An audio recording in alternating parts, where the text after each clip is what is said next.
ہم سب شیطان کے ساتھی ہیں. ہم سب نے دنیا کو اپنا مدعا بنا لیا ہے زندگی کا. ہمارا مقصود دنیا اور دنیا اور دنیا. فَأَعْرِضْ عَمَّنْ تَوَلَّىٰ عَنْ ذِكْرِنَا وَلَمْ يُرِدْ إِلَّا الْحَيَاةَ الدُّنْيَا. اے دائی اس شخص سے اپنا رخ پھیر لو، اے نبی اس شخص سے اپنا رخ پھیر لو جو پھر گیا میری یاد سے. اب یہ نہیں چاہتا صرف دنیا کی زندگی. اس کا مبلغ علم یہی ہے. ہمارا مبلغ علم دنیا ہے اور ہم دنیا کے لیے زندگی گزارے. دیکھیں رک جائیں تھوڑا سا، ٹھہرے، اطمینان سے سوچیں. اپنے جو خیالات ہیں آپ کے، یعنی جس خیال میں آپ زندگی گزارے اس کے بارے میں سوچیں. ہم سب دنیا کے خیال میں زندگی گزار رہے ہیں. میں آپ سے مشکل انداز میں، مشکل الفاظ میں بات نہ کرتا ہوں، نہ کرنا چاہتا ہوں. سادہ بات ہے.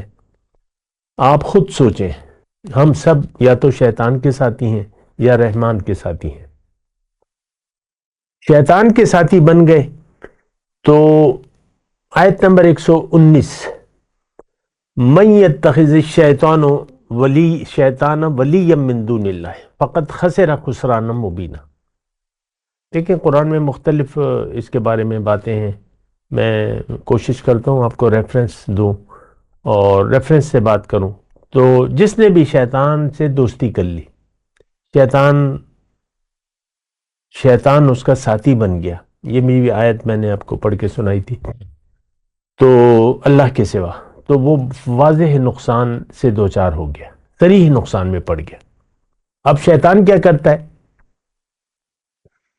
یعدہم ویمنیہم، ان سے وعدے کرتا ہے اور ان کو امیدیں دلاتا ہے. ہمیں دیکھیں یہ شیطان ہے جو ہمیں کہتا ہے تم تو مسلمان ہو، حالانکہ ہم مسلمان ہیں ہی نہیں، حقیقی مسلمان تو نہیں ہیں، نام کے. دیکھیں کاغذ پہ اگر شیر کی تصویر بنا دیں یا ایک کتا کہے کہ میں شیر ہوں تو وہ ہو سکتا ہے. بعضیں باتیں تھوڑی سی کڑوی شاید آپ کو لگیں، لیکن میں ویسے ہی کہہ رہا ہوں کہ ایک کتا یہ کہے کہ میں شیر ہوں تو اس کے کہنے سے تو وہ شیر نہیں بنتا.